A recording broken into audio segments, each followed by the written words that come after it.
Kabinet Muhammad Natsir merupakan salah satu kabinet penting dalam sejarah politik Indonesia. Muhammad Natsir diangkat sebagai Perdana Menteri pada 6 September 1950 setelah era Negara Federal Republik Indonesia Serikat (RIS) yang berdiri sejak Konferensi Meja Bundar KMB di Belanda pada 1949. Kabinet ini adalah kabinet pertama setelah Indonesia kembali menjadi negara kesatuan melalui proses penghapusan RIS yang dipelopori oleh Natsir sendiri melalui Mosi Integral Natsir pada 3 April 1950. Mosi tersebut mengusulkan agar Indonesia kembali menjadi negara kesatuan yang lebih solid dalam menghadapi tantangan internal dan eksternal.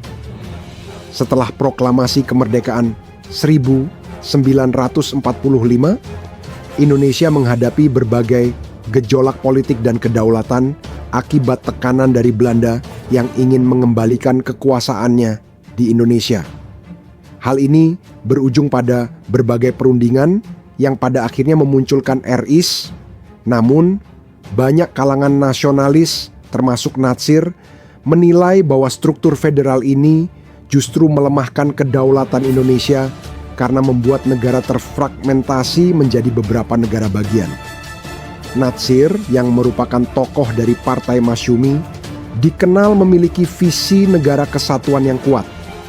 Ia menyampaikan mosi integral di DPR RIS yang berisikan ajakan untuk membubarkan RIS dan membentuk Negara Kesatuan Republik Indonesia (NKRI). Mosi ini didukung oleh berbagai fraksi politik, termasuk PNI dan Partai Sosialis Indonesia (PSI), sehingga berhasil menciptakan konsensus nasional.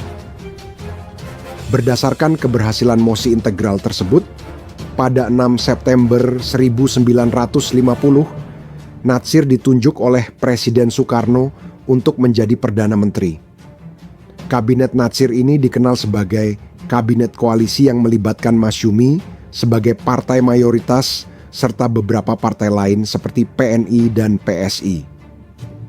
Kiprah Kabinet Natsir, satu Kabinet Natsir berupaya membangun kembali ekonomi nasional dengan melakukan stabilisasi keuangan, dan 2 pengembangan infrastruktur pencapaian penting adalah bergabungnya Indonesia ke dalam Perserikatan Bangsa-Bangsa (PBB) pada 28 September 1950.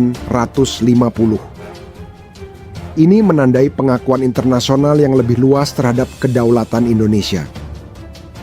Namun, meskipun Kabinet Natsir berupaya keras untuk memperbaiki kondisi bangsa, ia tidak bertahan lama. Kabinet ini hanya bertahan kurang dari 1 tahun, hingga 21 Maret 1951.